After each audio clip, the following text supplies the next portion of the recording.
Mr. Kochan is co-director of the Institute for Work and Employment Research at the MIT Sloan School of Management. Before entering the academic world, Dr. Kochan served as a third-party mediator, fact-finder, arbitrator, and consultant to a variety of governments, private sector organizations, and labor management groups. He previously taught at the Cornell University School of Industrial and Labor Relations. Very good. And Dr. Kochan received his Ph.D. in Industrial Relations from the University of Wisconsin. Thank you, Mr. Chairman, members of the committee. I appreciate the opportunity to testify on this important set of issues facing workers and two very key firms in the airline industry. I'm going to base my comments today on research that my colleagues and I have been doing on the airline industry over the last 8 years as part of a larger project on the airline industry that's going on at MIT. My specific comments are going to talk about the effects of a potential merger on labor and employee relations at the merged organization, and then in turn what our research tells us will be the effects of labor and employee relations on the financial performance of the firm and on employee interests. Let me summarize my comments very succinctly.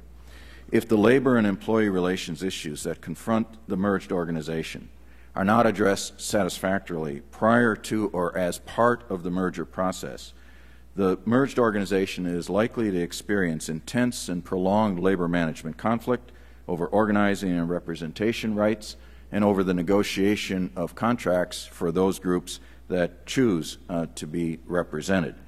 If this happens, our research tells us very clearly that the effects of these conflicts will be to produce low levels of productivity, poor customer service, significant financial pressures on the airline, and if extended over time could lead to a return to bankruptcy for these organizations. On the other hand, there's a potential here. If these issues are addressed effectively as part of the merger process, then we believe that there's particular upside potential to improve customer service, strengthen the airline's financial performance, and indeed allow employees to move toward the industry standards that Mr. Knight indicated. So I think there's an opportunity here for the organizations, if they do this right, to really address what is a deeper crisis in the airline industry today. I don't have to recite all the facts that are in the written testimony about the job losses, the financial losses, the cuts in wages and benefits, the number of pension plans that have been terminated and turned over to the PBGC. But clearly, that's the backdrop for the crisis that is likely to encounter this merged organization if these issues are not addressed. Let me just very quickly illustrate how this is likely to play out. As President Friend mentioned, there have been organizing efforts of flight attendants at Delta. We have very different cultures between Delta and Northwest. Northwest is a highly unionized carrier. Delta, the only employee groups that are organized are the pilots. But if organizing then occurs again, our prediction is that you will have a very tightly controlled or contested process. The numbers add up to the fact that we're likely to see an outcome that is somewhere within 10% on one side or the other of a union victory or a union loss. That's going to lead to a highly contested process, a long drawn-out process, as has been the pattern in the past, and prolonged conflict. That kind of conflict is exactly what our research shows leads to these dire economic consequences for the firm, for customers, and for employees. And indeed, that conflict is likely to carry over into the labor negotiations process itself and further put the company at risk. Now, I believe this negative scenario can very easily be avoided if three things are done.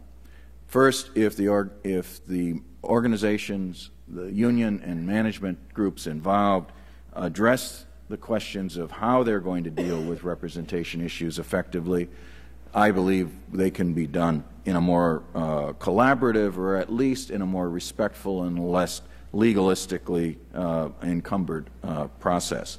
Second, if the parties redesign their labor management relations process to deal with the negotiations process using state-of-the-art techniques that are proven their worth in other industries, then I believe they can also improve the negotiations process and get on with the deeper problem of then addressing what we know is so critical, and that is building a positive workplace culture that emphasizes customer service, that gets the full motivation of employees exercised in serving their customers.